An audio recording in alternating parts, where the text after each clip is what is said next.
The other man was muted, as if he were afraid to speak to the captain. "He calls out war cries and battle orders in his delirium." Garrow nodded. "He's fighting the disease just as he would any other adversary." "There is little we can do," Voyen admitted. "The virus has moved to an airborne stage of contagion in recent days, and we cannot enter the chamber to minister to him, even in fully sealed power armor. I have done what I can to ease his pain, but he's on his own." "The Emperor will protect him," murmured Garrow. "We can only hope so. Captain Sigismund has given orders that every aspect of Decius's malady is to be examined and documented by the Phalanx's Medicae staff, in case the intruders we encountered on the Eisenstein return. I have told them everything I witnessed." "Good." Garrow turned to leave. "Carry on." "Lord!" Voyen blocked his path, his head bowed. "We must speak." He offered the battle captain his combat blade. "On the bridge, before you triggered the warp flare, I challenged you, and I see now that I was wrong to do so. You promised us rescue, and it came. Such defiance as mine cannot go without censure." He looked up. "I have betrayed your trust twice. I will accept whatever punishment you will mete out. My life is yours." Garrow took the knife and held it for a long moment. "What you have done, Merrick, with the lodges and on the Eisenstein did not fall from any malice in your character. These things you did through fear. Fear of the unknown." He handed back the weapon. "I will not punish you for that. You are my battle brother, and your challenges are why I have you at my side." He touched Voyen on the shoulder. "Never be afraid again, Merrick. Look to the Emperor as I have done. Know him, and you will know no fear." On an impulse, he drew out Caleb's tracts and pressed them into Voyen's palm. "You may find, as I have, some measure of significance in these." Coded astropathic signals had gone before the Phalanx, high-level protocols that called to alert the most secure levels of the Imperium's forces in the Sol system. Dawn's authority was enough to set ships in motion and for troops to be put to a higher state of readiness. And there were other forces at work as well, agencies that had sensed the arrival of the Star Fortress and the precious cargo it carried. Several light minutes inside the orbit of Eris, the Phalanx exploded from a warp gate with violent concussion, sending sheets of exotic lightning radiating out and away into the void. Delicate sensory devices dotting the surface of the 10th planet registered the new arrival and immediately communicated reports to relay stations on Pluto and Uranus, where in turn they would be sent onward by Astropath to Terra and her dominions. The return of the Imperial Fists to humanity's cradle was long overdue. By rights, there should have been celebrations and great ceremony on many of the outer colonies of the solar system to mark it. Instead, the Phalanx came in with speed and ruthless purpose, not in a stately cruise about the solar system's outlying worlds. The mammoth craft did not fly the pennants and banners associated with the triumphant arrival of a heroic vessel. Instead, the colours on her masts and the laser lamps about the Phalanx's circumference were lit for urgency. Patrol ships made way, no captain daring to challenge the master of the Imperial Fists for his haste. Drives flaring like captured stars, the fortress vessel passed in through the ragged edges of the Oort cloud at 3/4 the speed of light, down into the plane of the ecliptic, crossing the orbit of Neptune in a flicker of dazzling radiation. Once again, Garrow was summoned to Dawn's chambers. At the rear of the great hall, massive iron panels folded away into the ornate walls, revealing a glass bowl that looked down to the command nexus of the fortress below. It was like the bridge of any starship, but magnified 100-fold in size and scope. Garrow was reminded of a stadium, with concentric rings of operator consoles raised in staggered tiers over an arena in the middle. The central portion of the command deck was a gallery of hololithic displays, some of them 4 stories tall, forever glittering and shifting. Statues of armor-clad Astartes in the war gear of the Imperial Fists were ranged along the sides of the Nexus, arms out as if they held Dawn's observation bowl at their fingertips. On this level, repeater consoles were arranged so that the Primarch and his officers could draw information from any post in the Nexus with a single word of instruction.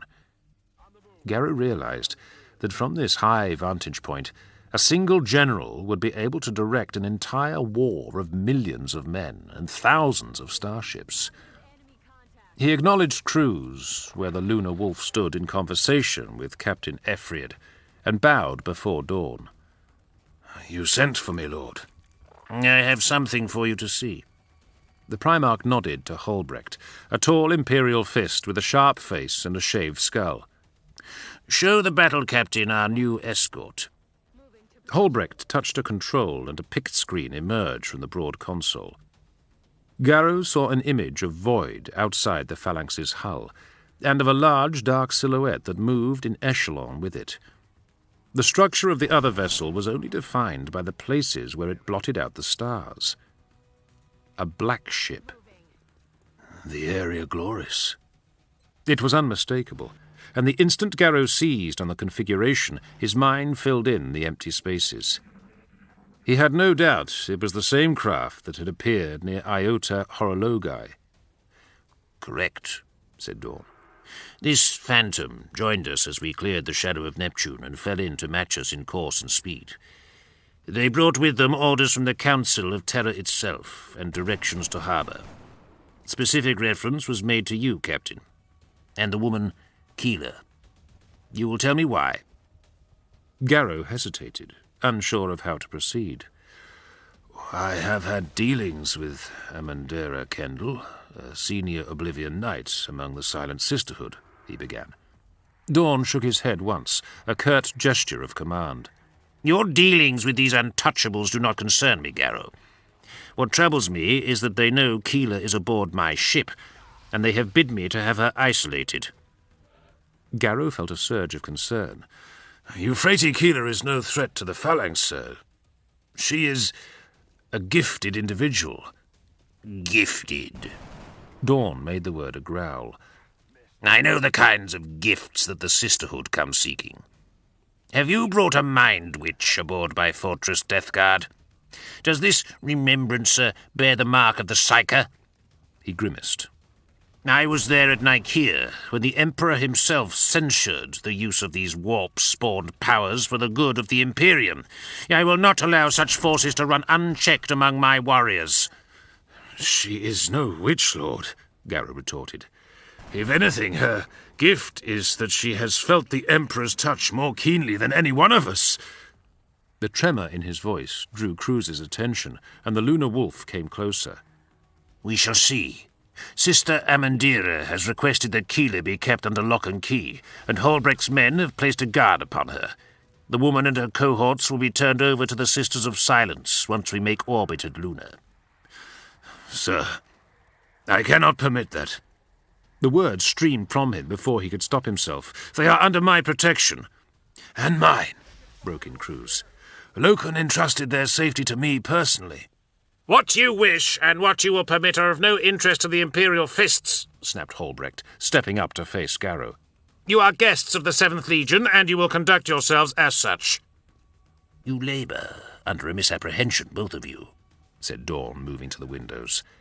"Have you forgotten what you said to me? The Death Guard and the Sons of Horus have turned against the Emperor, and if so, then their legions are soon to be declared renegade, as will all their warriors, protectorates, and crews in service." "We risked everything to bring the warning." Garrow's words were brittle ice. "And now you all but name us traitor?" "I say only what some already have, what others will. Why do you think we travel to make port at the lunar base instead of taking orbit about Terra? I will not risk the lives of the Council and the Emperor on a whim." Cruz spat angrily, the old warrior's normally reticent manner melting away. "Forgive me, Lord Dawn. But did you not see the Lady Olaton's mnemonic recording? Are not the sworn words of 70 Astartes proof enough for you? 70 Astartes whose legions have turned their backs on Terra, said Ephriad grimly.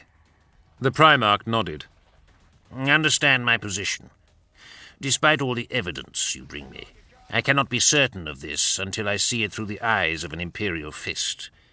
I do not call you liars, brothers, but I must see all sides of this, consider every possibility. What if you are the traitors here? Demanded Hallbrecht. Suppose Horus has been laid low by some conspiracy among his own men, and you have been sent to assassinate the Emperor. Garrow's hand fell to the hilt of Libertas. I have killed men for lesser insults, Imperial Fist. Pray tell, how could we do such an impossible thing? Perhaps by bringing a witch psyker to Terra in secret, said Ephriad. Or a man racked with a plague that no medicine can defeat. Ice formed in Garrow's chest, and the anger left him in a cold rush. No, no!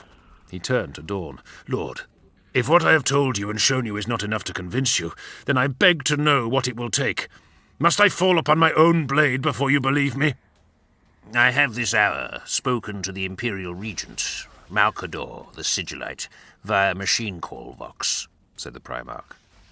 It was my affirmation to him that, despite the dedication you have shown to the Emperor in braving the gauntlet to carry forth your warning, the Council of Terra cannot be fully certain where the loyalties of such men ultimately lie.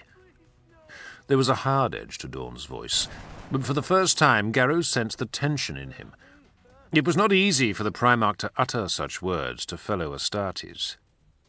My orders were to return to Terra to bulwark the planet's defences, and it seems that I may have to do that in order to resist my own brothers.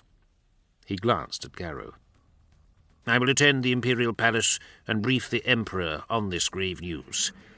You, the refugees from the Vengeful Spirit, and all the Astartes from the Eisenstein will remain in secure holding at the Somnus Citadel on Luna until our master decides what your fate will be.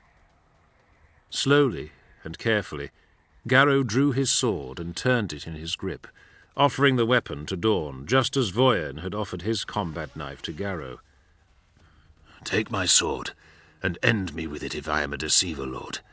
I implore you, for I grow weary of each test that is heaped upon us.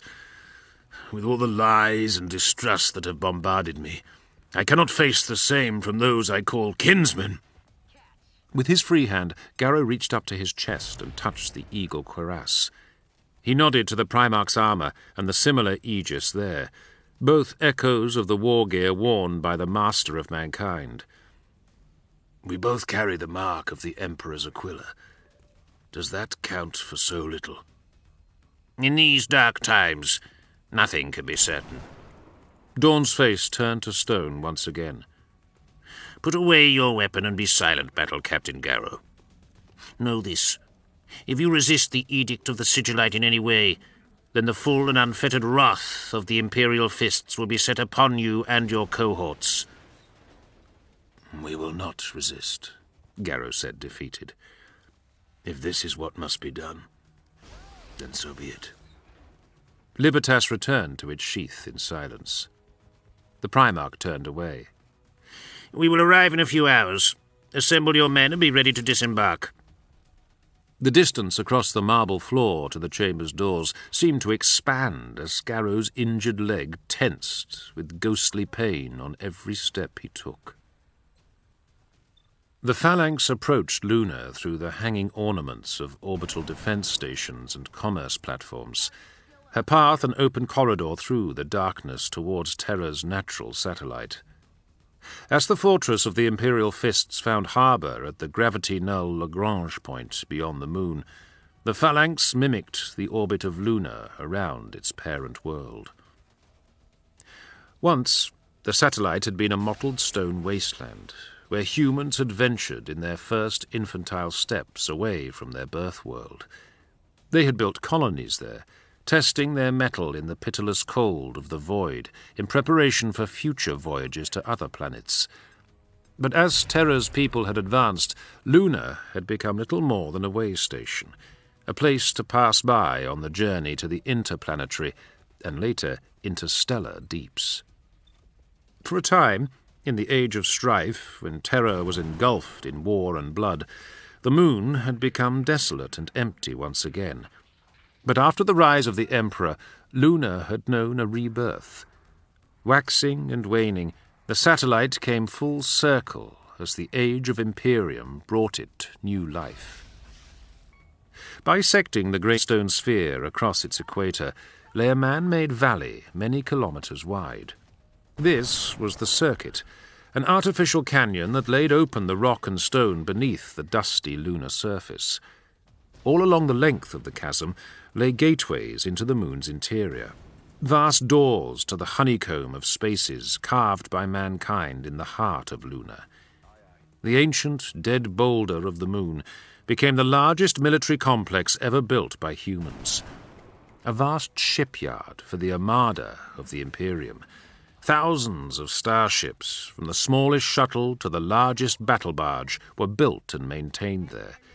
And across the face of the far side, there were complex stations for observation of the great void beyond. Port Luna was the cold stone heart of humankind's great fleets. The satellite was as much a weapon as it was a safe harbour.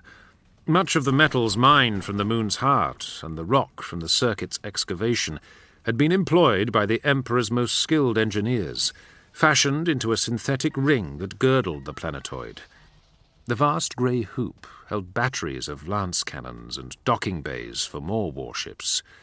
Wherever the light from Luna fell, those who saw it could sleep soundly, knowing the ceaseless guardian stood to their defence. And beyond it, Terra. The cradle of humanity was in darkness. The light of the sun glimmered around the curvature of the planet, a brilliant arc of golden colour. Terra's night side showed its face towards Luna, the features of her continents and towering hive city constructs largely hidden beneath thick storm fronts and haze.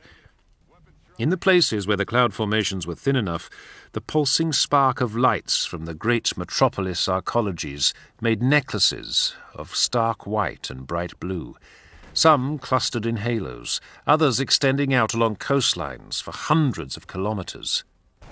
Dark patches where the oceans lay shimmered like spilled ink. On the yellow-hued stormbird that carried the first group of the Eisenstein 70, Nathaniel Garrow detached himself from his acceleration cradle and made his way to a viewport, ignoring the neutral stares from Captain Holbrecht and his men. He pressed his head close to the hemisphere of armor glass and looked with naked eyes upon the planet of his birth. How long had it been? Time seemed to weigh so much more upon him than it had before. Garrow estimated that it had been several decades since he had last seen Imperial Terra's majesty. There was a pang of sadness. In the dark of night, he could not hope to pick out the terrain formations and landmarks that he had learned so readily as a youth. Would there be men down there, looking up as he stared out on them? Garrow wondered. Perhaps a boy, no more than 15 summers, out in the wild agri-parks of Albia for the first time in his life, would be staring up into the night sky and marvelling at the impossible magnitude of the stars. Turning there below, somewhere beneath him, was the place where he had been born, and all the other landscapes of his childhood. Down there was the heart of the Imperium, great complexes of infinite majesty and achievement, like the Red Mountain, the Libraria Ultima, the Petitioner's City, and the Imperial Palace itself, where even now the Emperor resided. It was so close, Garrow felt like he could reach out and take it in his armoured fingers. He pressed his gauntlet to the window, and his palm covered the planet completely. "If only it were that simple to keep it safe," said Haker. The sergeant joined him at the viewport. In spite of everything, Garrow felt strangely cheered by the sight of his home world, even as his emotions pulled him towards melancholy. As long as one Astartes still draws breath, old friend, terror will never fall. I would prefer not to be that one Astartes, replied Haker. With each passing day we are isolated further still. Aye, the Death Guard reflected. Time indeed was passing more swiftly than he had anticipated. While the Eisenstein's escape, becalming and rescue, had seemed like little more than a matter of weeks for those on board, Garrow soon discovered that their subjective period did not marry with the passing of days elsewhere. According to the central chronometer broadcast from the Imperial capital, more than twice as much time had passed since the attack on Istvan III. Once more, Garrow spared a thought for the loyalists left behind to face the guns of Horus. The Stormbird turned and dipped its nose towards Luna, filling the viewport with spans of hard white stone the same shade as Garrow's marble-hued armour. They were falling towards the Rhetia Valley, and beyond it the Mare Chryseum, the Sea of Chryses, where the Silent Sisterhood kept their secure lunar citadel. Garrow caught movement from the corner of his eye, the yellow of an Imperial fist going forward from the aft compartment. Haker saw him notice. I dislike being treated like a novitiate on my first mission off-world, he said quietly. We don't need escorts, not from these humorless dullards. It is by Dawn's orders, Garrow replied, although he said it with little conviction. Are we prisoners now, Captain? Have we come so far only to be clapped in irons and stowed away in some lunar dungeon? Garrow eyed him. We are not prisoners, Sergeant Haker. Our war gear and weapons still remain in our possession. The veteran snorted. Only because Dawn's men think we are no threat to them. Look there, sir. He nodded at the warriors at the far end of the compartment. They pretend to be at ease, but they are too stiff to carry it off. I see the patterns of their movements through the ship. They walk as if they are on guard duty, and we are their charges. Perhaps so, admitted Garrow. But I believe it is more that Captain Holbrecht fears what we represent than who we are. I saw his face when Dawn revealed the truth of the War Master's deceit. He could not comprehend it. That may be, Lord, but the tension grinds like blades upon me. He looked around. It's an insult to us. They separated us, placed the Lunar Wolf with Voyen and the boy Decius's capsule on another shuttle, and I never saw what happened to the Iterator and the women. Garrow pointed at something through the viewport. We're all going to the same place, Andus. Look there. Outside, the sheer brass tower of the Somnus Citadel turned to meet the descending dropship. As they came closer, Garrow saw that the building was made from hundreds of gates, one atop the other, arrayed like the faceplates of the golden helmets of the Silent Sisters. The Stormbird fell into a spiralling turn, orbiting around the tower. A dome became visible in the floor of the vast crater beyond, and slowly it opened, triangular segments drawing back to present a concealed landing field. "We are on final approach to the Citadel," said Holbrecht. "Take your seats." "What if I wish to stand?" replied Haker, open defiance in his tone. "Sergeant," warned Garrow, and waved him to his place. "Are all your subordinates so obstreperous?" grumbled the other captain. "Of course," said Garrow, returning to his acceleration couch. "We are Death Guard. It's our nature." The Stormbird's hatch yawned open, and Garrow strode out down the drop ramp, catching Holbrecht unaware. Protocol meant that, as it was an Imperial Fist's ship, an Imperial Fist should have been first down the ramp, but Garrow was finding less and less use for such pointless etiquette. A cadre of Silent Sisters was waiting for them in a careful formation on the landing apron. Garrow glanced around, up over the folding wings of the Stormbird to the open hatch far above. The soap-bubble shimmer of a porous aura field was visible, holding the atmosphere inside the chamber, but allowing objects of high mass like the ships to pass through unencumbered. A second Stormbird was dropping in behind on jets of retro-thrust, and out in the void a third ship was approaching, twinkling with indicator lights, but too distant to see in any detail. The Astartes came to a halt and bowed to the sisters. Nathaniel Garrow, Battle Captain of the Death Guard. By order of the Primarch Rogel Dawn, I am here. Holbrecht and his guards came down heavily after him, and Garrow felt the annoyance radiating off them. He kept his eyes on the sisters. Their squad markings varied among the group, and he searched for some that matched those of the Storm Dagger Cadre. Garrow saw the same kinds of warriors as he had on the Yorgali world ship, but with stylistic differences upon their armour in the same fashion as those of the various Legiones Astartes. One group wore armour detailed in wintry silver, the lower halves of their faces hidden behind spiked guards that resembled a barrier fence. Another woman, standing to the edge of the group, had no armour at all. Rather, she was clad in a thick, buckle-studded coat of blood-red leather, with matching gauntlets and a high collar ranged around her neck. The woman had no eyes.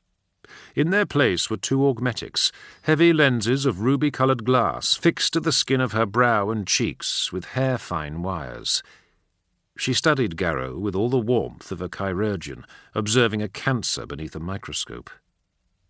With an abrupt sensation, Garrow felt a chill range deep through his bones. It was the same odd feeling he had encountered when he saw Sister Amandira in the Endurance's assembly chamber, the same peculiar absence of something indefinable.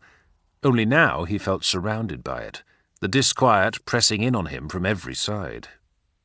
"Battle Captain Garrow, well met," said a familiar voice. A slight figure in robes dropped back her hood, and he recognized the novice girl he had spoken to before. "And to you as well, Holbrecht of the Imperial Fists. The Silent Sisterhood welcomes you to the Somnus Citadel. It saddens us that your arrival must come under such difficult circumstances." Garrow hesitated. He wasn't sure how much the sisters knew of the Istvan situation, or what Dawn and the Sigillite had communicated to them. He covered with a salute. Sister, I thank you for granting us a haven while these matters are addressed. It was a lie, of course. Garrow did not wish to be here, and neither did his men. But the sisterhood had proven themselves worthy of his respect, and he saw no need to begin this meeting on an adversarial note. He had taken his fill of such behaviour with the Imperial Fists. Where is your mistress? The novice girl's neutral expression faltered for a moment, and Garrow saw her give the woman in the red coat a sideways glance. "She will attend us momentarily." The rest of Garrow's men from the first Stormbird had fallen in behind him, and under Haker's command presented a parade ground formation. Holbrecht stood at Garrow's shoulder and eyed him. "Captain," he said with formality, "a word?" "Yes." The Imperial Fist's eyes narrowed, but not in annoyance, as Garrow expected. Holbrecht showed what might have passed for compassion.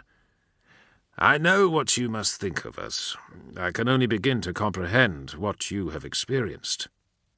If it is true." Garrow could almost hear the silent addendum. "Do not think ill of my Primarch. These orders he has given are to preserve the security of the Imperium.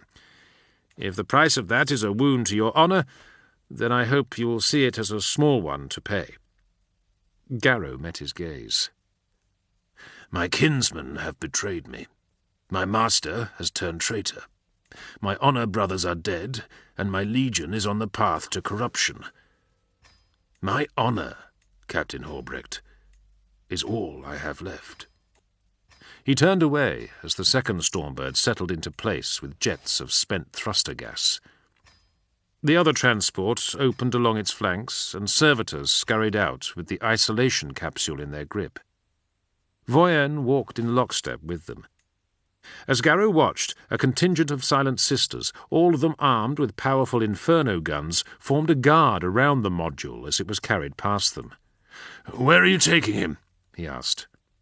"The Somnus Citadel has many functions, and our hospitallers are highly skilled," said the novice. "Perhaps they may have success where the Medicae of the Astartes did not." "Decius is not a Xenos corpse to be poked and dissected," Garrow replied tersely. his thoughts returning to the alien psycho child. You will treat him with the respect a death guard is due. Sendek and Cruz approached, joining Haker's formation with the last of the men. Be still, lad, said the Lunar Wolf. Your boy is not dead yet. Still he clings on to bloody life even now. I've rarely seen a fighting spirit of the like. Garrow grunted, his mood darkening. At last the final vessel dropped down into the chamber and turned, landing struts extending from the spread wings and fuselage. He recognized the shuttle, the black and gold livery identical to the ship from the Area Gloris he had spied on the landing deck of the Endurance. The swan-like ship settled gently on the apron and fell silent. Garrow knew instinctively who he would see aboard before the egress hatch opened. A ramp extruded from the ventral hull, and a handful of figures disembarked. Leading them was Amandira Kendall, her proud and noble bearing somewhat muted.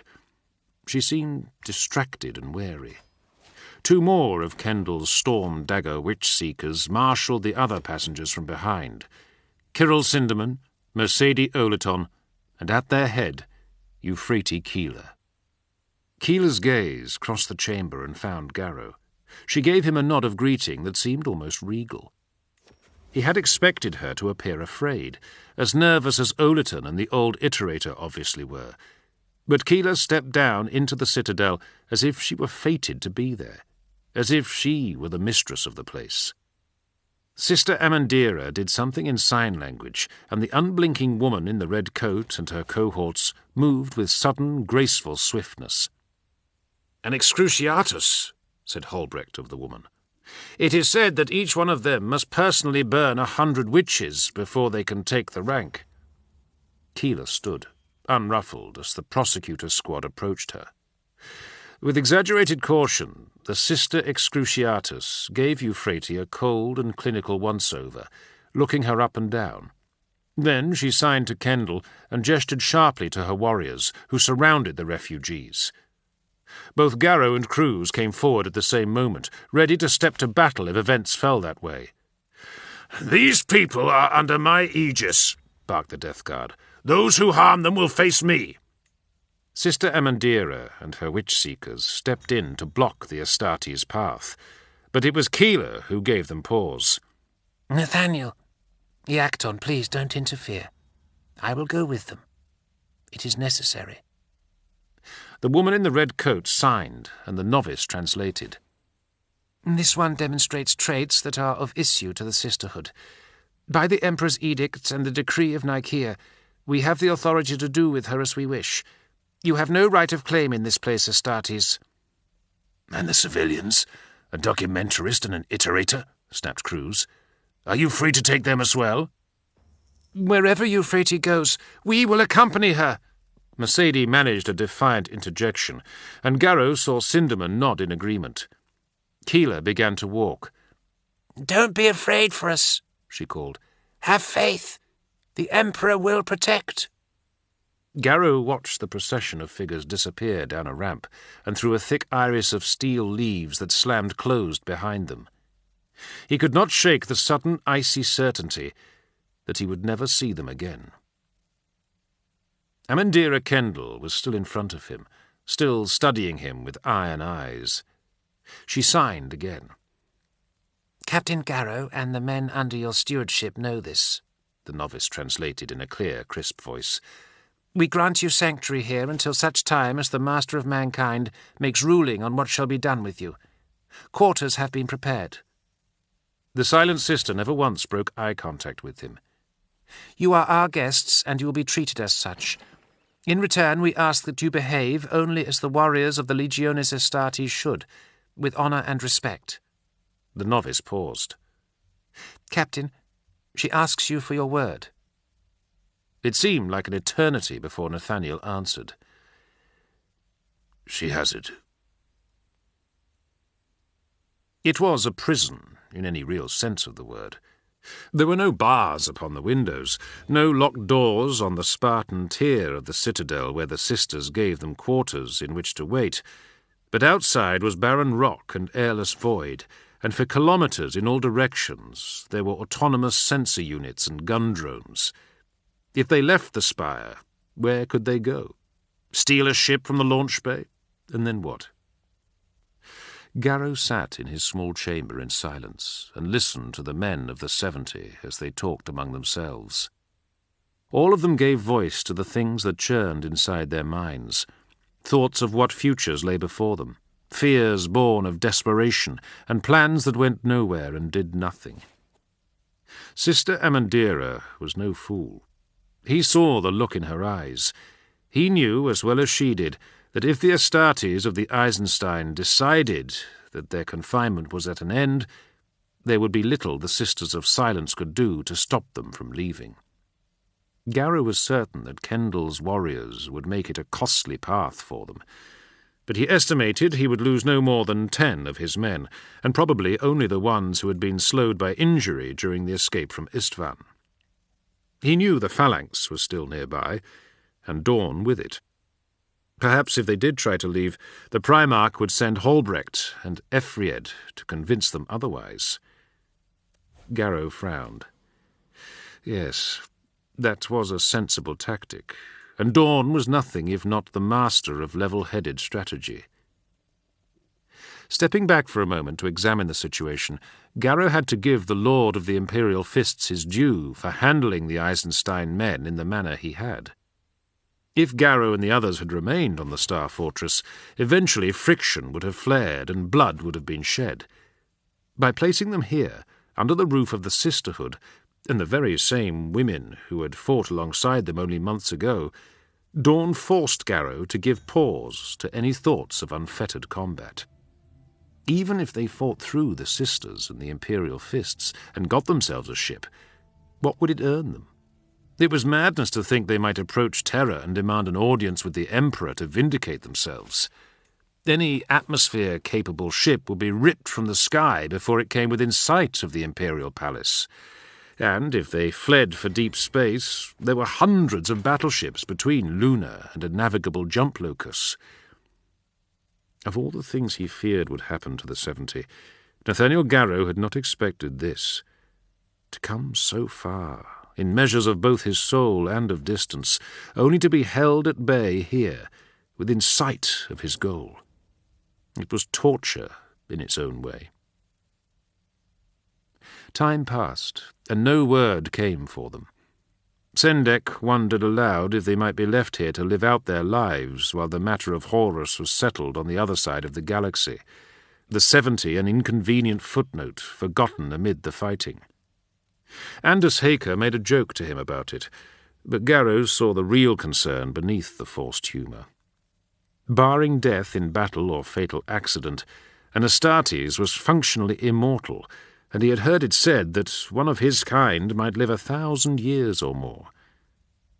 Garrow tried to imagine that, being trapped in the Citadel while the future unfolded around them, unable to intervene. The Death Guard had attempted to rest for the first few days, but as it was aboard the frigate, sleep came infrequently to him, and when it did, it was brimming with images of darkness and horror dredged from the madness of the flight. The corrupted, diseased things he had seen masquerading as Grulgor and his men lurked in the shadows of his mind, tearing at his will. Had those things truly been real? The warp was, after all, a reflection of human emotion and psychic turbulence. Perhaps the Grulgor demon was that, a freakish mirror of the black, diseased heart that beat beneath Ignatius's chest made real, a fate that other unwary men could also fall to. At the opposite end of the spectrum, he felt the golden glow of something, someone, impossibly ancient and knowing. It wasn't Keeler, although he sensed her as well. It was a light that dwarfed hers, that reached into every corner of his spirit. Finally, he awoke and decided to give up his efforts at sleep. There was a war being fought, he realized, and not just the one out in the Istvan system, the one between those who stood by Horus and those who stood by his father. There was another war, a silent and insidious conflict that only a few were aware of, People like the girl Keeler, like Caleb, and now Nathaniel himself. A war not for territory or material gain, but a war for souls and spirits, for hearts and minds. 2 paths lay open before him and his kindred. The Astartes understood that they had always been there, but his vision had been clouded, and he had not seen them clearly. Along one, the route that Horus had taken. That way lay the monstrous horrors. The other led here, to terror, to the truth, and to this new war. It was on that battlefield that Garrow stood, the battle looming ever closer like thunder at the horizon. "A storm is coming," said the captain to the air, holding Caleb's brass icon of the Emperor before him. There were always 2 paths. The first was wet with blood, and he had already stumbled a good way down it. At the end point, always visible but forever out of reach, there was release, painlessness, and the sweet nectar of rebirth. The other route was made of knives, and it was agony and torture and grief without respite, with only greater suffering heaped upon those that already racked his mind and body.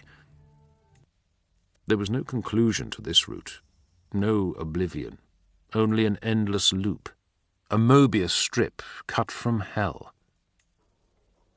Solon Decius was Astartes, and against an unrefined man among the billions of the Imperium, his kind were the sons of war gods. But even a being of such strength has its limits. The wound grew to become a fanged maw that chewed upon him, biting and drawing his essence from the Death Guard's body. Where Grulgor's plague knife had sunk through his armour and into his flesh, Decius was invaded by a virus that was all viruses, a malady that was every disease that man had encountered, and more that it had yet to face. There was no cure. How could there be? The germs were made from the living distillate of corruption in its rawest form, a writhing pattern of trifold and 8-pointed microbes that disintegrated everything they came into contact with. These invisible weapons were the foot soldiers of the great destroyer, each of them stamped with the indelible mark of the Lord of Decay. "Help me!" He would have screamed those words, if only he could have opened his rictus-locked jaws. If he could have parted his dry-gummed lips, if his throat could have channeled anything but a thick paste of blood-darkened mucus. Decius writhed on the support cradle, livid bruises forming about his body where flesh went dull with infection. He clawed at the glass walls around him, arms like brittle sticks in bags of stringy muscle and pallid flesh. Things that looked like maggots with 3 black eyes bored through the meat of his torso, raking him with tiny whips of poisonous cilia. There was so much pain, and every time Decius imagined he had reached the peaks of each new agony, a fresh one was brought to him. He so wanted death. Nothing else mattered to him. Decius wanted death so much he prayed for it. Imperial truth be damned and burned. He had no other recourse. If peace would not be granted by any source in this world, what entreaty did he have left but to beg the realms beyond the real? From the agony came laughter, mocking at first, then gradually softening, becoming gentle. An intelligence measured him, considering, finally seeing something in the youth, a chance to refine an art only recently discovered. The art of remaking men. Sorrow flowed over him. How terribly sad it was that the men Decius had called brother and lord ignored his pain. How cruel of them to let him suffer and suffer while the malaise burrowed deeper into his heart. He had given so much to them, had he not? Fought in battle at their sides, saved their lives with no thought for his own, become the very best death guard he could be. And for what? So they could seal him inside a glass jar and watch him slowly choke on the fumes of his own decay. Did he deserve this? What wrong had he committed? None. Nothing. They had forsaken him. He hated them for that. hated them. They had made him weak. Yes, that was the answer. In all this vacillation over Horus and his machinations, Decius had let himself become weak and indecisive. He never would have suffered Grolgor's blow if his mind had been clear and focused. Yes, through the burning pain it became clear. His error traced its roots to one place, to a single point. He had bowed to Garrow's orders. Despite the way in which it chafed upon him, Solon had let himself believe he was still raw and untested, let himself think that Garrow's way was best. But the truth? That was not the truth. Garrow was irresolute. His mentor had lost his killer instinct. Horus. Horus! There was a warrior who knew the nature of strength. He was mighty. He had turned Primarchs to his banner, Mortarion included. Decius thought he could stand against that.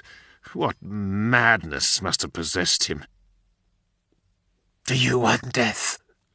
The question echoed in him, the agony suddenly abating. Or will you grasp new life, a new strength that cannot be made vulnerable? The voice that was no voice whispered, dank and rancid in his thoughts. Yes! Decius spat bile and black ichor. Yes, damn them all! I will never be weak again. I choose life. Give me life! The dark laughter returned. And so I will. What ripped itself from the Medicaid cradle was no longer Solon Decius, naked and close to the ragged edge of torment. It was alike to an Astartes, but only in the ways that it was a brutal parody of their noble form. Across rotten bones and raw, pustulant skin grew chitinous plains of greenish-black armour, gleaming like spilled oil beneath the light of the biolumes. Eyes that had shriveled to knots of dead jelly erupted into gelid sapphires, multifaceted orbs that massed across a wrecked face and set into the bone. Mandibles joined brown, cracked teeth in the mouth. A stump reached up and batted away the glass rigs of potion bottles, growing and malforming as it did into a clawed limb with too many joints. The serrated fingers inflated and hardened into solid knives of bony carapace, the colour of sword beetles.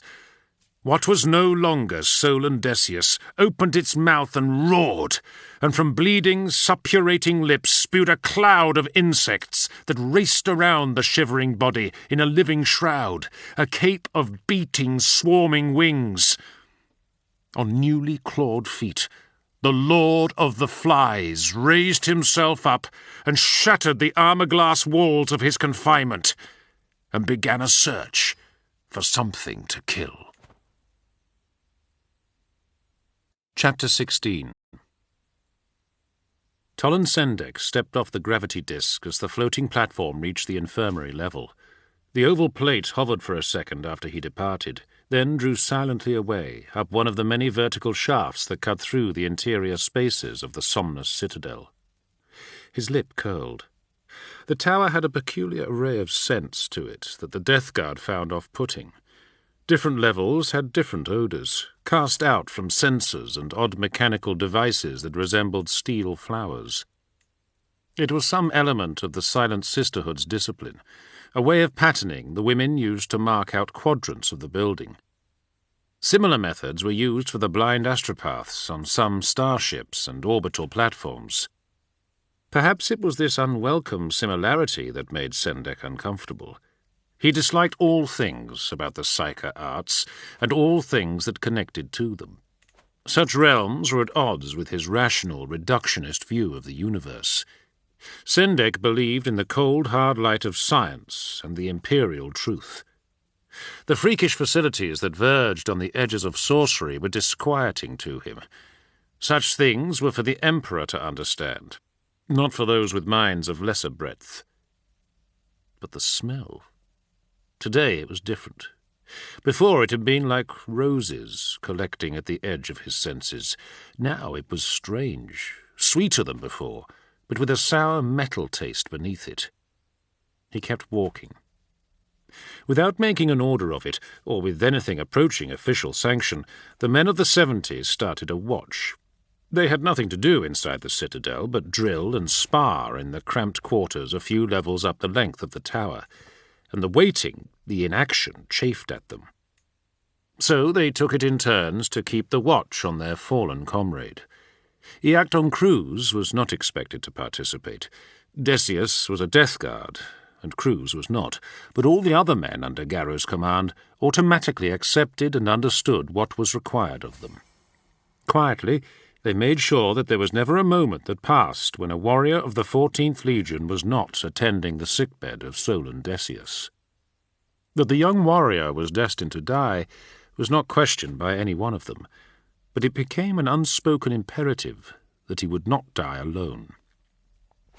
Not for the first time, Sendek found himself wondering what would happen when the end came for the youth. In a way, Decius had become something of a symbol for them all, an embodiment of the resilient endurance of their legion.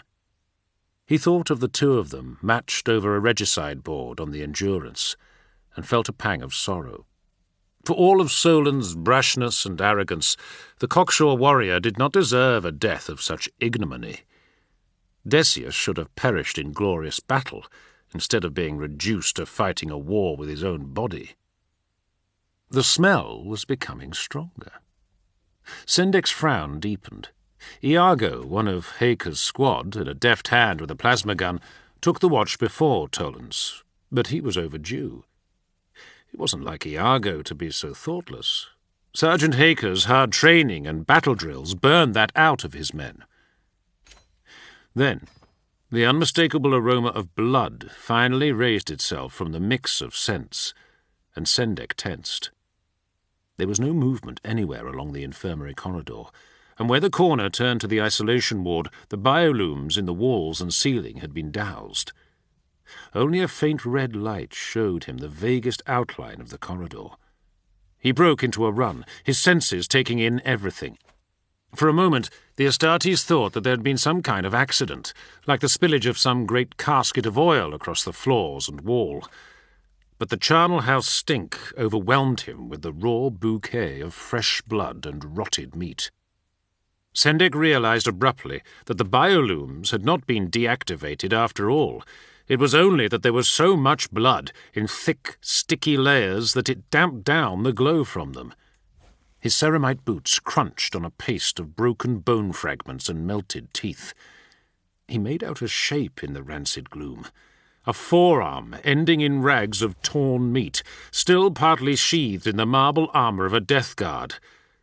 Glittering black motes moved all across the severed limb. Sendek went for the bolt pistol on his belt as the sound began. Around him, the blackened walls flickered and hummed with the sharp, piercing scrapes of insect wings. The swarms grazing upon the effluent stirred, sensing the presence of the Astartes. He saw into the isolation ward and felt his throat tighten. There was Decius's capsule, now little more than a broken glass egg torn open from within. Organs and fleshy objects were scattered about the tiled floor where servitors and other living things had been ripped apart. Sendek's hand went to the neck ring on his armour as the buzzing grew louder, instinctively keying the battlefield vox channel that would tie him to his squad leader. "Anders," he began, "alert the claw took him by the leg and yanked him savagely from his feet." Sendek cried out and lost the pistol at once, as his attacker threw him bodily into a glass cabinet filled with vials and bottles. He clattered through the storage compartment and rolled to the floor, hands and knees falling into puddles of thick fluid. The death guard tried to recover, but a hooked foot swung up and hit him in the face, spinning him over and down. Sendek slid away, knocking aside remnants of what had once been the torso of Brother Iago, and gasped. The shrieking, roaring storm of flies hammered around the room like a cyclone, the beating of their wings sharp in his ears. He groped for something to use as a weapon, and found a large bone saw among a tray of discarded chirurgeon's tools. The death guard launched himself forward, turning the bright rod of surgical steel in his grip. He would make this intruder pay for killing his kinsman. He had only fleeting impressions of the black figure. He saw the strange wiry hairs festooning the surface of the oily armour. He felt himself gagging at the monstrous stench of death that enveloped it. A head with too many eyes and a chattering spider mouth came at him, but beneath the corrupted fly-blown flesh there was a shape that seemed familiar to him. A terrible moment of recognition struck Sendek like a bullet. Solon? He hesitated. The arc of the bone saw halted in his shock. Not anymore. The mouth moved, but the voice came from the flies, rippling their wings and scraping their carapaces to create a droning facsimile of human speech. The claw came out of the dimness and punctured the meat and bone of Sendek's head, splitting the Death Guard's skull. The pink-grey contents gushed out across his armour, and the swarm dived upon the richness to feed. Nathaniel! The woman's cry tore through Garrow's body in a shuddering wave that set his nerves alight. He gasped, and the steel mug in his hand fell away from nerveless fingers, a tongue of dark tea spilling across the floor of the exercise chamber. Voyan saw his reaction and reached out to steady him. Captain, are you all right? Did you hear that? Garrow said, tension running through him. He cast about. I heard her call out. Voyan blinked. Sir, there was no sound. You reacted as if you had been struck. Garrow pushed him away. I heard her, as clear as you speak to me now. It was... The import of it came all at once, the powerful, unfiltered jolt of fear projected into him. Keeler, something is amiss. It was a warning. The chamber's hatch slid into the wall, and Haker was there, his expression one of deep concern. Immediately Garrow knew something was very wrong. Speak, he snapped. Haker tapped the Vox module built into the collar of his power armour. Lord, I fear Sendek may be in trouble. He started to send me an alert call, but his words were suddenly cut off. Where is he? He went to relieve Iago, said Voyan. At the boy's side. Garrow tapped him on the chest. Voyan, remain here and be ready for anything. The battle captain strode into the corridor. Sergeants, get the Lunar Wolf and a couple of warriors to meet us at the drop shaft. Sir, what is going on? Asked Haker. Have these women turned against us? Nathaniel closed his eyes and felt the echo of the cry still swimming through his spirit.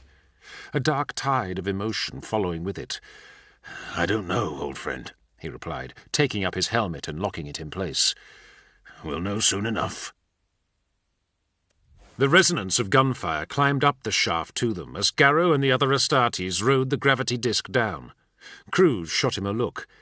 This damn Moors followed us here. Aye, replied the battle captain. Our warning may have come too late. Haker cursed under his breath. No signals from Sendek or Iago. Not even a carrier wave. At this distance there's no way I could not reach them. I could yell and they would hear it. The disk slowed as it approached the infirmary level. The stink of new death wafted up to the platform, and every one of the Astartes tensed. Weapons, ordered Garrow, unsheathing his sword. He led them off the elevator and through the corridors, crossing through the dank, blood-slick passage. They entered the infirmary proper, and Cruz made a spitting noise. Sendek is here, he said, leaning over a dark shape in the gloom. What remains of him? Even through his helmet filters, the odour of decay assaulted Garrow's nostrils as he came closer. The spongy slurry of meat resembled a body exposed to months of putrefaction. It was undeniably Tolan Sendek, even though the remains of the dead man's skull were a ruined, bloated mass. He recognized the honour pennants and oaths of moment affixed to the armour. These, too, were discoloured with age and mould, and fingers of orange rust looped around the joints of the limbs. One of Haker's men choked back a gasp of disgust. Ugh, he looks like he's been dead for weeks. But I spoke to him only this morning. The Lunar Wolf leaned closer to the body. Iacton, keep your distance. Garrow's words came too late. Thick white pustules on Sendek's body trembled as they sensed the closeness of Cruz's blood warmth, and burst, throwing out streams of tiny iridescent beetles. The veteran rocked back and batted the things away, pulping great masses of them with his armoured palm. Gah! Filthy vermin! The captain nudged a severed limb with his boot. There were too many torn hanks of meat and bone strewn about the room to be the component parts of just one human body, and he knew with bleak certainty that Iago was as dead as poor Tollan. From across the chamber, Haker peered cautiously into the broken isolation pod. Empty. He snagged something with his combat blade from inside the glass container and held it up for the others to see. In all the days of terror, what is this? It resembled a thin scrap of torn muslin, slick with black liquids. As it turned in the air, Garrow made out holes in the material that corresponded to eyes, nostrils, and a mouth. Cruz gave the rag a grim examination. "It is human flesh, Sergeant, sloughed off, as species of snakes and insects shed their skins." The flat bangs of bolter fire echoed down the corridors leading to the other compartments of the infirmary, and Garrow gestured sharply. "Leave that. We move now." Cruz's face was locked in a permanent scowl of harsh, cold anger. At every turn, just as he thought he had weathered each new sinister twist of fate, a fresh horror was heaped upon the others. Cruz imagined a vice turning about his spirit, gradually tightening, the pressure upon his mind and his will growing ever more intense. He felt as if he were on the verge of shutting down, as if the goodness and light inside him were in danger of guttering out. Each new sight repulsed and shocked the old soldier in ways he thought he could never be touched. The Astartes passed quickly through a series of seal doors that lay off their hinges, ripped apart by something of great strength and violence. Past that, they came upon a curative ward, with rows of Medicaid cradles and sickbeds, one of the Silent Sisterhood's hospices for those of their number injured in action, he decided. The ward resembled a slaughterhouse more than a place of healing. Like the isolation chamber, the room was thick with death stink, blood and excrement, the foetor of disease and rich organic decomposition. In each bed, the patients were dead, or near to it, each beneath the smothering hands of a different malady. Cruz saw a pallid, skeletal witch-seeker shaking and foaming at the mouth from some sort of palsy. Next to her was a bloated body wreathed in gaseous vapours. Then a victim killed by bone rot, a weeping novice racked by bubonic plague, and a naked girl, bleeding from her eyes and ears. It was not just living flesh that was polluted. Corrosion covered the steel frames of the Medicaid cradles, and glasses and plastics were cracked and broken. The decay touched everything. He looked away. "They have been left to die," said Haker. "Infected and left to fester like discarded cuts of meat." "A test," said Garrow. "The hand that did this was toying with them." "We ought to burn them," said Cruz. "Put these poor fools out of their misery." "There's no time for that kind of mercy," Garrow retorted. "Every moment we tarry, the cause of this horror walks free to spread more corruption." At the far end of the ward, they came across more dead. This time the bodies of silent sisters in the armoured garb of vigilators. Spent, broken bolt pistols lay near them, barrels clogged with gobs of acidic mucus. Thousands of tiny scratches covered the places where their skin was bare. They had died from puncture wounds in the chest, from what seemed like a cluster of 5 daggers stabbed into their torsos. "Too narrow for a short sword," Cruz noted. Garrow nodded and held up his hand, flexing the fingers in a gesture of explanation. "Talons," he explained. Haker and his men were already working the rusted wheel of a large airtight hatch that would give them access to the next section of the tier. The gummed metal shrieked as they forced it open. "What kind of creature has claws like that?" Cruz asked aloud. The hatch crashed open off its broken hinges with a roaring displacement of air, and there before them was the answer. The adjoining chamber was an open space crisscrossed by gantries and walkways, suspended in a steel web far above the open platform of a hangar bay several tiers below. Situated halfway up the side of the Somnus Citadel, the hangar was one of many tertiary landing ports designed for the shuttles deployed aboard the black ships. This landing port served the infirmary, allowing injured sisters to be taken directly to the Medicae Centre in the event of a critical emergency. Normally, it would be busy with servitors performing maintenance tasks on the landing grids, the ships or the airlock doors, but now it was the site of a pitched battle. Garrow saw the gold and silver of a dozen Silent Sisters, engaged in close combat with a whirling, screaming mass of claws and green-black armour. It was difficult to get a good eye on what was happening. A foggy mass of smoke wreathed all the combatants. But no, not smoke. The cloud hummed and writhed with a will of its own, and he saw one witch-seeker pitched over the lip of a gantry and sent falling to her death as the swarming mass of flies blinded her. The form, barely visible in the midst of the insects, tall and shimmering, continued to send out savage attacks into the lines of the sisters. Haker raised his bolter, but Garrow waved him back. "Careful! There are oxygen lines and fuel conduits in the walls. A stray round could set off an inferno. Blades only, until I order otherwise." The catwalks were narrow, and they forced the Astartes into single-file movement. Garrow saw crews split off with one of Haker's squad and make an approach along a different gantry.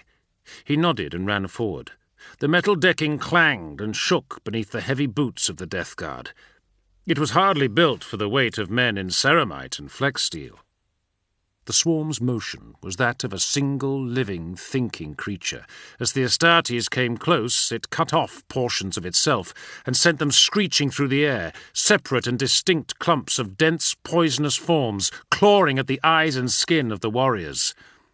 Bolter fire would not harm this enemy. The tiny bodies resisted their attack, and the men were reduced to snatching at the air, pulping the serrated insects into messes of cracked chitin. Blue light gathered along his blade. Swinging Libertas over his head, Garrow cut a swathe through the thickening edges of the swarm, and reacted swiftly as a figure in gold cannoned into him, propelled backwards by a vicious blow. He caught the sister in a vice-like grip and arrested her fall towards a broken guide rail.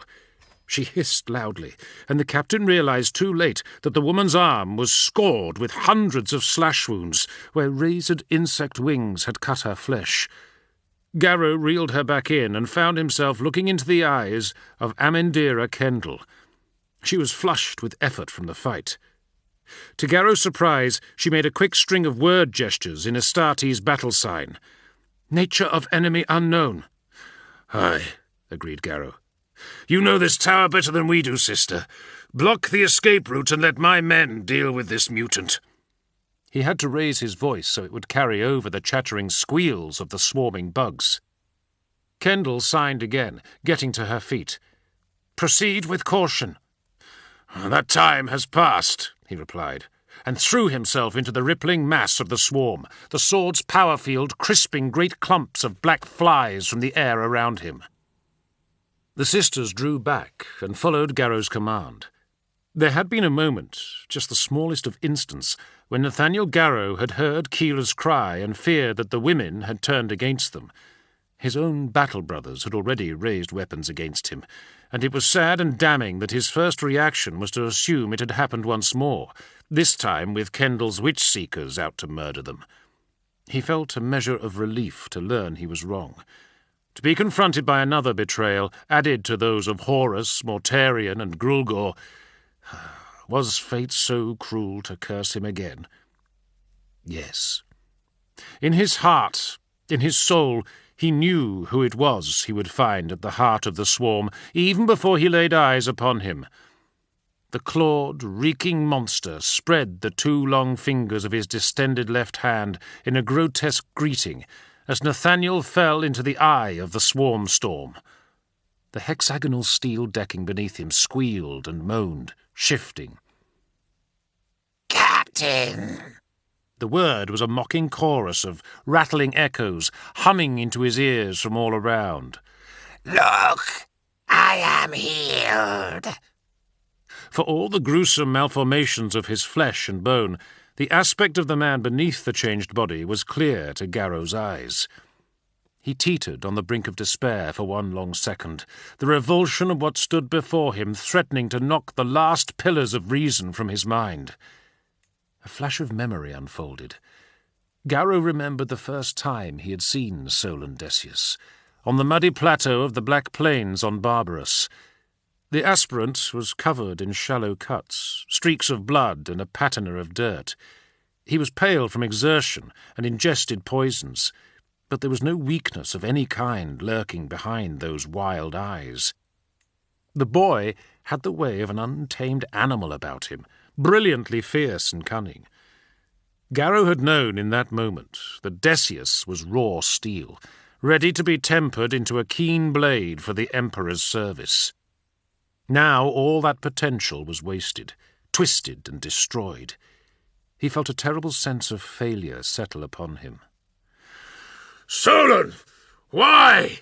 he shouted, furious at the youth's folly, his voice resonating inside his helmet. "What have you done to yourself?"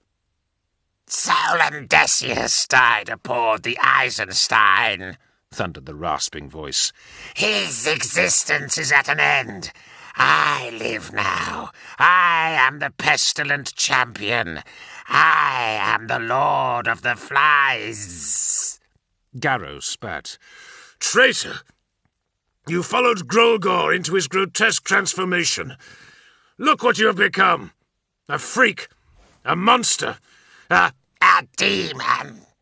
Is that what you were going to say, you hidebound old fool? Callous laughter echoed around him. Is it sorcery that has renewed me? All that matters is that I have cheated death, like a true son of Mortarion. Why? Garrow screamed, the injustice hammering at him. In Terra's name, why did you give yourself to this abomination? Because it is the future. The voice buzzed and chattered. Look at me, Captain.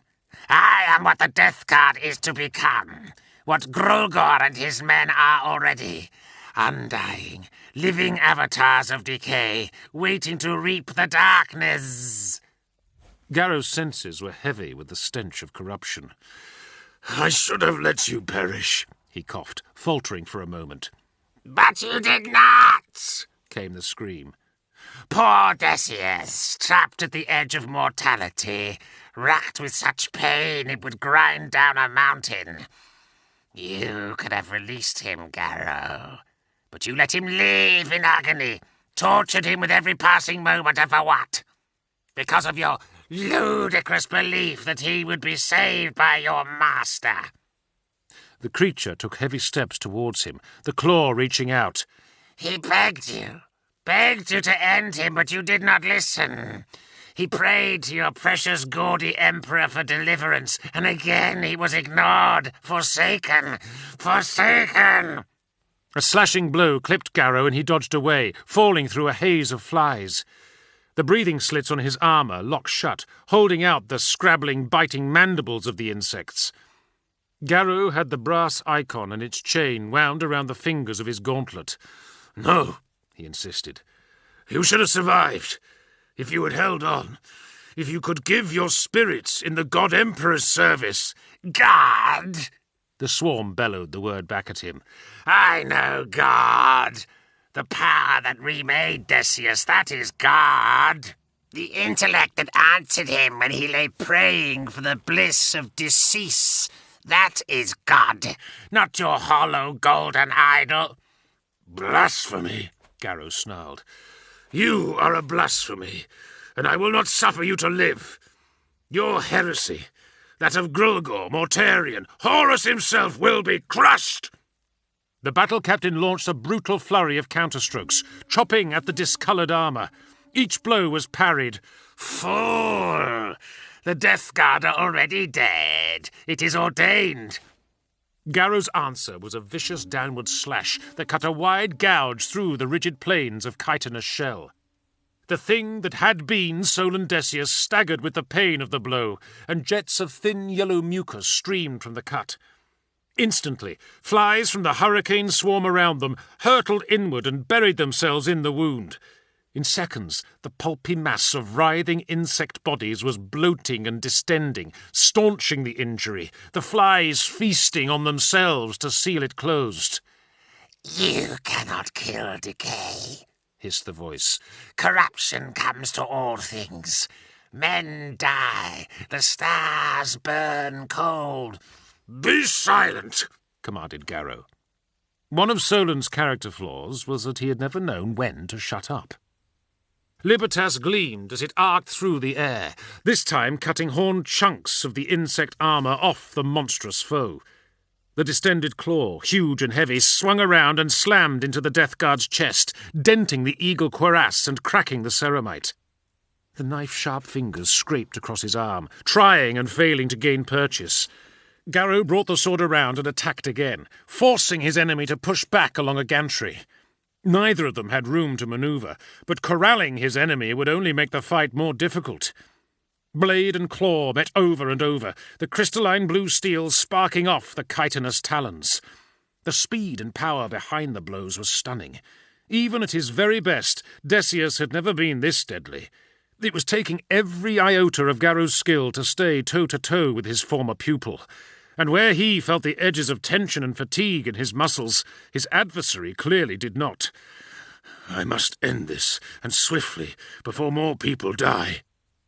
He recalled the fight with Grulgor on the promenade deck, but there it had been the warp sustaining the diseased foes. Here there was only the rage and anger of Solon Decius, convinced that his kinsman had abandoned him. Garrow knew one thing for certain. Only he was the match for this Lord of the Flies. None of his battle brothers had been able to beat Decius before, and in this mutated form he would certainly kill them. The gantry they fought upon complained and listed, as Garrow jumped to avoid a low, sweeping strike. The sound brought a cold smile to the battle captain's face, and he threw out a powerful downward blow that his enemy evaded with ease. "Too slow, teacher," the grating snarl pulled at him. "Too quick, apprentice," he retorted. The strike was a feint, never intended to hit his opponent. Instead, the sparking blade sliced through the guardrail and hex grid of the catwalk, severing cables and leaving red glowing edges where the sword cut molecules in two. The gantry moaned, twisted beneath their weight, and then it snapped, bending along its length to throw the two combatants into the air. Garrow and the mutant fell, still clawing and slashing at one another, until they impacted on the wide-open deck of the hangar level. The swarm buzzed angrily and came coiling down after them, as if it were furious at being left behind. Garrow got to his feet, ignoring the pain of the fall, and drew his augmetic limb forward, just as the Decius thing struck out with a sadistic sidekick. Garrow took the blow full force on the mechanical leg, the steel bones creaking, flares of hard pain clutching at his abdomen. He backhanded the mutant with the heavy pommel on his sword, smashing the hilt into a face of arthropod eyes and black mandibles. As the swarm came on them, Garrow spun the blade and slashed at pallid, fly-blown skin. The cut opened the corpse flesh and spilt powdery blood. The insects reacted, howling and smothering Garrow from head to foot in a thick, shifting mass. He brought Libertas up to his chest and ran the blade at full discharge, the crackling aura dancing about his armour in coils of lightning. The winged mites puffed into dots of flame and perished, black ash smearing his war gear. Garrow drew a glove across the lenses of his helmet in time to see the Lord of the Flies filling his vision. His enemy slammed into him, throwing the Astartes off the flank of a cargo pellet. Garrow resisted and turned the fight back to the foe, blocking the wicked claw and sending a storm of punches into the damaged muscle and bone of the face. The flies hummed around him, trying to mend the smashed meat, even as Garrow broke more shards of carapace and gristle. He took a hard blow, a desperate blow, and disengaged. The mutant Astartes stumbled back a step, over the lip of an inert landing scaffold. Garrow saw the opportunity that presented itself. Beyond the Lord of the Flies and his chattering, shrieking swarm, there was a wide iris hatch that opened directly out to space.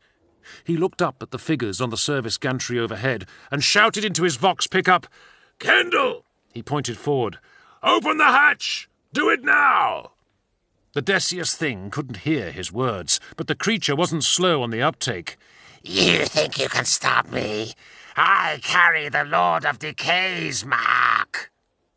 Alert klaxons sounded, and garish orange looms blinked in wild strobing patterns over the steel and brass walls. Garrow heard the clanking of metal gates parting on the other side of the hatch. The Lord of Flies bayed, his swarm carrying the humming, rattling voice through the air over the chorus of sirens. I was right, Garrow. I see the future. In 10,000 years, the galaxy will burn. The words vanished into a screaming tornado of sound as the iris slammed open. With an explosive jolt, the air and the loose contents of the hangar bay were torn away into the lunar night. Small objects, strips of printout and data slates, tools and strings of dust raced away, and with them went the swarm. Garrow's adversary flailed, reaching out to snag his claw on Nathaniel's boot. He fell and rolled as the vacuum dragged them both towards the roaring black mouth of the airlock. Garrow felt the jagged digits score the ceramite of his greaves. He tried to strike with Libertas, but the decompression was stronger than either of them, the breath of a god carrying the two combatants away. A cargo pod slammed into his back, and the Astartes tumbled, rolled, and came off his feet, buoyed by the tempest. Garrow saw the walls of the landing bay flash past him, and glimpsed the shimmer of his foe falling with him. Then they were in the freezing blackness, thrown from the face of the Somnus citadel, tumbling down towards the brilliant white sands of the moon amid a cloud of ice crystals. For a brief second, he saw the brass disk of the iris hatch cycling shut behind him. He spun lazily, end over end, the wasteland racing up to meet them. He never felt the impact. Time blinked, and Garrow was in a cauldron of pain, agony tight around every joint in his body. The only sounds were the gruff pulse of his breathing and the hisses of atmosphere inside his armour. Warning runes danced on his visor. There was a puncture somewhere in his war gear, a slow leak issuing air out into the dark. The regulators inside the armour's fusion power pack were flashing alerts. Garrow ignored them all and pushed himself up from the pit of moon dust where he had landed. Spears of hot pain ripped through his shoulder. The joint was dislocated. He tabbed a restorative pill from the auto-narthesia dispenser on his neck ring and gripped his wrist. With a hard yank, Garrow snapped the limb back into place with a bark of agony. He took stock of his surroundings. A small crater, thick with dust and dotted by small porous boulders with steep walls. The brass tower of the citadel dominated the black sky beyond. A man-shaped imprint showed where he had landed, and close by there was Libertas lying flat on the dust. Garrow moved quickly towards it in a loping motion, half running, half skipping. The gravity out on the lunar surface was much lower than that inside the citadel, where artificial field generators kept it to a Terran 1G standard, and he had to be careful not to stumble. In full armour, he was suddenly unwieldy, and it took long seconds to adjust. There was no sign of his opponent, and for a brief moment Garrow wondered if the Decius thing had landed somewhere else, perhaps outside the crater. Something shattered under his boot as his foot touched the soil and interrupted his train of thought. Small, glistening objects were scattered all around him, shining like tiny jewels. As he bent down to recover his sword, Garrow realized what they were. The frozen corpses of thousands of insects, flies, and beetles. Nathaniel! The forewarning brushed the edges of his thoughts, a faint breath of wind upon the ocean of his mind. But it was not enough. The moon dust exploded upward in a storm of grey. Libertas tumbling away as the creature lurking beneath the powder burst out, talons reaching for his throat. Garrow grappled with the Lord of the Flies and went off his feet into a slow-motion tumble.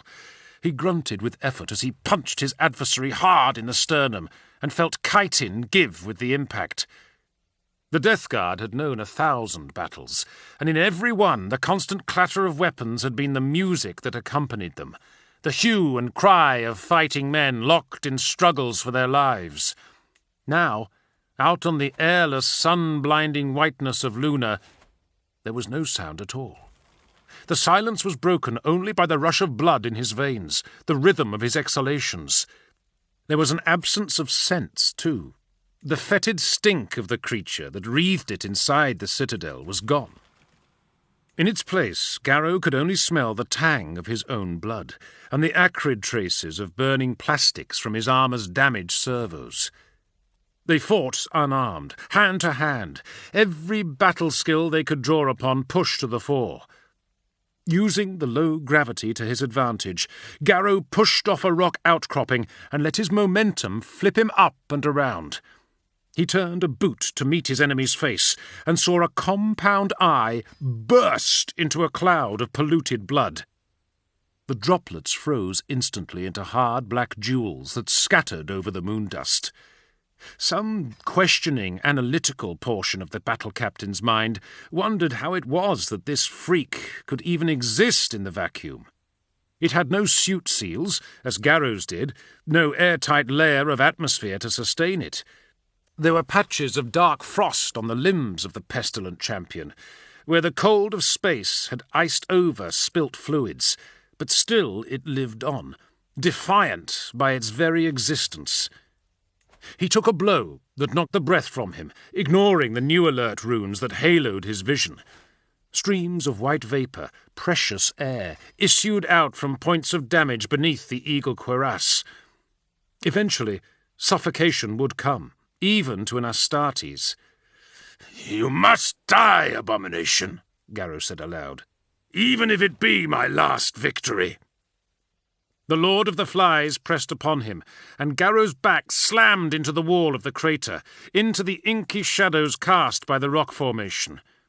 The ruined insect face leered over him, and the great claw tore the cuirass from him, tossing it away. He fought back, but the Decius thing was faster. Burning pain lanced into him as the warped Astartes bored the serrated talons through layers of ceramite and flex steel. The thing was going to rip his armor open and expose the meat inside to the killing vacuum. "Is this my duty?" Garrow asked. "I am Deathguard. I am dead." A sudden sorrow engulfed him, the weight of all his darkest, most morose moments returning as one. Perhaps it was fitting that he perished here, in this lifeless stone arena. His legion was already destroyed. What was he now? No more than a relic, an embarrassment, his warning delivered and his purpose ended. The cold was filling him, leaching out the life from his bones. Perhaps it was for the best to accept death. What else was there for him? What did he have left? His vision blurred, the pressure pushing him down. Faith. The word exploded inside him. "Oh," he gasped. "Keeler." Have faith, Nathaniel. You are of purpose. I am," Garrow choked, blood in his mouth, stifling his voice. "I am." His fingers touched loose rock and closed around a fist-sized stone. "I am!" With a bellow of exertion, he swung the piece of moon rock and slammed it hard into the Lord of the Flies. The impact echoed up his arm, and the mutant fell back, a great curl of dead skin flapping back to reveal a distorted jawbone and a forest of teeth. Garrow threw himself forward and clasped at his fallen sword. The chain of Caleb's icon was snagged around the hilt, and he caught the brass links in his fingers, dragging the weapon into his grip. Then Libertas was in his hands, and he felt a surge of power from the mere act of holding it once more. He felt complete. He felt right. Garrow had told Caleb of the weapon's origin, and now, as the globe of terror became visible at the lunar horizon, the blade made all his doubts and pains vanish. With a sword in his hand and the God Emperor at his back, the Death Guard realized that his duty was far from over. He would not die today. Nathaniel Garrow was of purpose. The creature that he had once called brother was on its knees, trying to gather up the pieces of its face and press them back together. He had blinded it. Garrow loped to the mutant's side and drew back the sword. His breath came in shallow gasps, and he brought the weapon to bear. For a moment there was pity in Nathaniel's eyes. Shame and compassion warred for a brief instant across his expression. Poor, foolish Decius. He was right. He had been forsaken, but only by his own spirit. The Lord of the Flies looked up to meet the edge of the blade. Garrow beheaded the monstrous Astartes with a single strike of the sword, taking his enemy through the neck. The corpse tumbled away and burst silently into a cloud of blackened fragments. The papery twists turned in the darkness and disintegrated into ash, into motes of black, and then nothing. The head dropped to lie in the moondust and twitched with unheard laughter. It melted even as Garrow watched, curls of skin and flensed bone becoming cinders, as if burning from the inside out. Finally, a shimmering twist of smoky energy burst free and shot away, up into the sky, trailing sense echoes of mocking amusement. You cannot kill decay. The words repeated in his thoughts, and with care Garrow sheathed his weapon. We will see, he said, tipping back his head so that he could take in the sight of the Earthrise. The sphere of terror shone in the darkness. The eye of a god turned to face a universe ranged against it. Garrow placed his hands to his chest, palms open, thumbs raised, in the sign of the Imperial Aquila. He bowed. I am ready, Lord, he told the sky. No doubts, no fears, only faith. Tell me your will, and thy will be done. Chapter 17. When the Silent Sisters came for him, he was on one knee in the meditation cell, his sword drawn and the brass icon in his hands. The words of the Lectitio Divinitatus were on his lips, embedded in his thoughts after so many repetitions, and the women exchanged quizzical looks with each other to hear him murmur them beneath his breath. They summoned him with brisk gestures, and he did as they demanded. His duty robes gathered in close around him, the feel of the roughly woven material on his skin still chafing on the new scars from his injuries and the vacuum burns. He left his power armour in the chamber, but the sword came with him. Libertas had not left his side since the duel in the Sea of Crises. They led him up the length of the Somnus Citadel, to the glass needle at the very tip. It wasn't until he entered, and they closed the doors behind him, that he laid eyes on another Astartes. It seemed like weeks since he had last seen a kinsman. The figure came closer. The chamber was a cone made of glass triangles and thick coils of black metal, and the architecture cast strange shadows with sharp edges from the reflected earthlight. Nathaniel, lad, we feared the worst. He nodded. The Acton. I live still, with the grace of terror. The Lunar Wolf raised an eyebrow. Indeed. Unlike him, Cruz wore his battle armour, proudly sporting the colours of his old legion. There were other figures at the edge of the shadow, and Garrow studied them. The Oblivion Knight came forward with her novice behind her. Sister Amandira, he said with a shallow bow. Why have you summoned us here? He tried and failed to keep an edge of annoyance from his words. What trial must we answer to now? Garrow glanced at the novice, expecting the girl to provide an answer, but her face was flushed with tension and fear. At once the Death Guard's hands tensed around the scabbard of his weapon. Others, Cruz warned, nodding into the shadows. You are here, Astartes, because I have ordered it. The voice came from the dark. It was firm but quiet, not in the manner of a military commander, but that of an educator, a counselor. A puff of flame flickered into being in the shadows, and Garrow saw the shape of a golden eagle sculpted with wings spread, as if to take flight. A brazier burned underneath the raptor, tricking the eye with the dance of light and heat. Footsteps approached, and with them came the heavy tapping march of a staff against the stone-tiled floor. Garrow's throat tightened as he flashed back to the assembly hall aboard the Endurance and the arrival of his Primarch. But it was not Mortarion who emerged from the shadows this time. There were two men, but they were much more than that.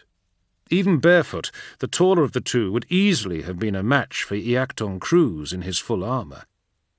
The watchful, hard lines of his face emerged from a suit of golden armour that was cut like that of a Terminator, but worn like that of a normal Astartes. Even at a distance, Garrow could see an infinity of worked tooling in the etching that covered the glinting metal, the repeated shapes of eagles and lightning bolts. A cloak of rich red material hung around his shoulders, and a towering gold helmet with a plume of crimson atop it was held in the crook of one arm. In the other, at an angle that betrayed the ease with which the warrior held it, rested a weapon that was half lance, half cannon. A guardian spear, the signature war gear of the Emperor's personal guard, the Legiones Custodes. Garrow had often heard it said that the custodians were to the Emperor as an Astartes was to his Primarch, and, looking upon this man, he believed it. The warrior studied Garrow and Cruz with a level, emotionless gaze. The Guardian's presence alone was enough to indicate the lofty status of the man he accompanied, and they bowed to the hooded figure in his simple administrator's robes. The man in the voluminous mantle would blend seamlessly into the masses of any imperial hive city, were it not for the staff he carried. Atop it, the golden eagle in its basket of flames, with steel chains looping down the length, each inscribed with axioms. This was the rod, and it could only be held by one man, the regent of Terra himself, first of council, overseer of the tithe, and confidant of the Emperor. "Lord Malcador," said Garrow, "what do you wish of us?" He dared to raise his gaze. The sigillite's hooded glance came to rest upon him, and although Nathaniel could not see his eyes, he was immediately aware that he was under intense scrutiny, in ways that he could only guess at. Malcador, so the stories said, was second only in psychic might to the Emperor. So unassuming in aspect, but here in the chamber with them, the man exuded a serene kind of power, quite at odds with the brash energy of a warlord Primarch, but no less potent. At the corner of his vision, he saw the witch-seeker back away a few steps, as if she were afraid to be too close to him. The regent's vision fixed Garrow like a spotlight, sifting through his spirit like sand. He tasted a greasy electric taint in the air. The Death Guard met it and did not resist. He had not come this far to keep secrets. "The Emperor protects," said the sigillite slowly, as if he were reading the words from the page of a book. "He does indeed, Astartes, in ways that you cannot begin to comprehend." Malcador paused, musing. "I have heard the words of Rogel Dawn, examined the evidence of your testimony, and the mnemonic records of the Lady Olaton, and thus I will be direct. Garrow, you came home in hopes of seeking an audience with the Master of Mankind, so that this warning could come to his ears. This will not be." Garrow felt a flash of disappointment. Even after all that had happened, he still kept the light of hope alive. "But he will hear the warning, Lord Regent." "You cannot come to Terra. So Terra comes to you." Malcador nodded at the staff. "I have heard the warning, and that is enough for the moment. The Emperor is indisposed as he engages in his great works within the Imperial Palace. Garrow blinked in surprise. Indisposed, he repeated. His sons turn against him, and he is too busy to learn of it. I do not understand. No, said the Regent. You do not. In time these matters will become clear to all of us, but until that moment we must trust in our master. The message has been delivered. Your obligation has been completed. Garrow saw Cruz tense. Is that why he is here, Lord Regent? The Lunar Wolf nodded to the custodian guard. Are we to be dealt with? To be removed from the field of play? Malcador was very still. There are many on the Council of Terror who suggested that just such a resolution should take place. Matters of men's loyalties, once thought to be solid, are now in flux. Garrow took a step forward. I will say to you, Lord, what I said to the Primarch Dawn. Are not our deeds enough to convince you of our fealty? I know you can see into the truth of a man's heart. Look into mine, and tell me what is there. A hand emerged from the folds of the robes. There is no need, Captain. You have no call to prove yourselves to me. After your ordeal, I felt that you were owed the truth. I came here to give it to you in person, so that there would be no misunderstanding. And now, asked Cruz, what of us, Lord Regent? Aye, said Garrow, clutching the icon in his grip. We cannot stay here, watching the stars and waiting for the day that Horus comes seeking battle. I request... He fixed the Regent with a hard glare. No. I demand that we be given a purpose. Garrow's voice began to rise. I am an Astartes, but now I am a brother without a legion. Alone, I stand unbroken amid all the oaths that lie shattered around me. I am the Emperor's will, but I am nothing if he will not task me.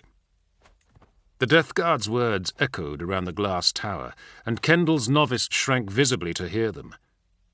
Malcador gestured with the eagle-head staff. Only in death does duty end, Astartes, he said with a hint of satisfaction. And you are not dead yet. As we speak, the Lord Dawn assembles his plans to oppose Horus and the Primarchs he has turned to his banner. Lines of battle are being drawn across the galaxy, arrangements for a war of such magnitude that mankind has never known. What will our place be in it? Malcador inclined his head in a tiny gesture. There is a matter to which you will be set. Not today, perhaps not for many months, but eventually. The War Master's disposition has made it clear that the Imperium requires men and women of inquisitive nature. Hunters who might seek the witch, the traitor, the mutant, the Xenos. Warriors like you, Nathaniel Garrow, Iacton Cruz, Amendira Kendall, who could root out the taint of any future treachery. A duty to vigilance. We are ready, said Garrow with a nod. I am ready. Yes, replied the Sigillite. You are. He found Voyen in one of the meditation cells, carefully ministering to his war gear. The apothecary bowed slightly to him. Garrow noted immediately that Voyen's robes were the plain, unadorned clothes of a citizen petitioner, not the duty mantle of an Astartes. The sewn patterns of the two-headed Aquila and the skull and star of the Death Guard were absent. Merrick, he asked, we prepare to leave, and yet you have kept yourself isolated from us. What's wrong? Voyen halted and glanced at his commander. Garrow saw something new there, a kind of defeat, a melancholy that was etched into the lines of his face. Nathaniel, he began, I have read the tracts you gave me, and I feel as if my eyes have been opened. Garrow smiled. Oh, that's good, brother. We can draw strength from them. Hear me out. You might disagree. The battle captain hesitated. Go on. I have kept this from you, from all of the others. What happened at Istvan, what Horus and Mortarion did, and then Grulgor and Decius. He took a shuddering breath. To my very core, brother, these things shook me. Voyan looked at his hands. I found myself frozen, my weapons useless. His eyes met Garrow's, and there was fear there, true terror. It broke me, Nathaniel. These things, I fear I may be a part of them. Responsible. Merrick, no. Yes, brother, yes, he insisted. Voyan pressed something into his palm, and Garrow studied it. A bronze disc, embossed with a star and skull symbol, crushed and twisted. I must atone for my dalliance with the lodges, Nathaniel. The Lectitio Divinitatus has shown me that. You had me promise that if the lodge ever compelled me to turn from the Emperor, I would reject them, and so I do. The lodges were part of all this. You were right to shun them. He looked away. And I was so very wrong to join them. The leaden certainty in his voice told Garrow that no argument would shift his brother from this path. What will you do? Voyan indicated his war gear. I relinquish my honour as an Astartes and warrior of the 14th Legion. I have had my fill of death and treachery. My service from this point on will be to the Apothecaria Majoris of Terra. I have decided to dedicate the rest of my life to search for a cure for the malady that claimed Decius and the others. If Grulgor did not lie, then that horror may already be spreading among our kinsmen, and I must hold true to my oath as a healer above and beyond my oath as a death guard. Garrow studied his friend for a long moment, then extended a hand to him. Very well, Merrick. I hope you will find victory in this new battle. Voyan shook his head. And I hope you will find victory in yours. Nathaniel. He turned from the window of the observation gallery and gasped. The woman stepped out from between the two silent sisters and touched him on the arm. Keeler, I thought you had been taken. She smiled a little, and he studied her. She seemed fatigued, but otherwise unharmed. They have not hurt you? Is there ever a day when you don't concern yourself with the welfare of others? She asked lightly. I have been allowed a moment of respite. How are you, Nathaniel? He threw a look back at the curve of terror beyond the armour-glass. I am uneasy.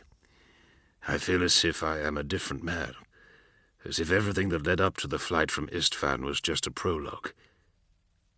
I am changed, Euphrates. They were quiet for a moment before he spoke again. Was that you in the citadel when Decius broke free, and then again out on the surface? Did you warn me? What do you believe? He frowned. I believe I would like a straight answer. There is a bond, said Keeler quietly. I'm only just starting to see the edges of it myself, between you and me, between the past and the future. She nodded at the planet. Between the Emperor and his sons. All things. But like all bonds, it must be tested to keep it strong. And that moment is upon us now, Nathaniel. The storm is coming. I am ready. Garrow's hand found hers and enveloped it. I was there when Horus betrayed his brothers. By the Emperor's grace, I will be there when he is called to account for his heresy. Beneath the light of terror, the two of them, soldier and saint together, looked to the birth world of their species, and as one, they began to pray.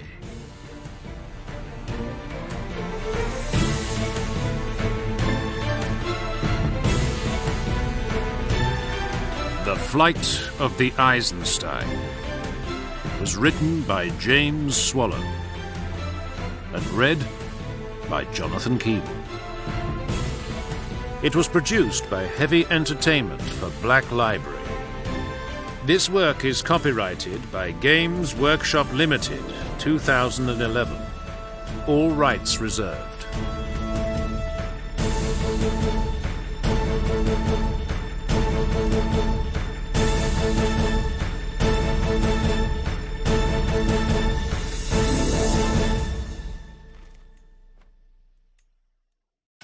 Audible hopes you've enjoyed this program.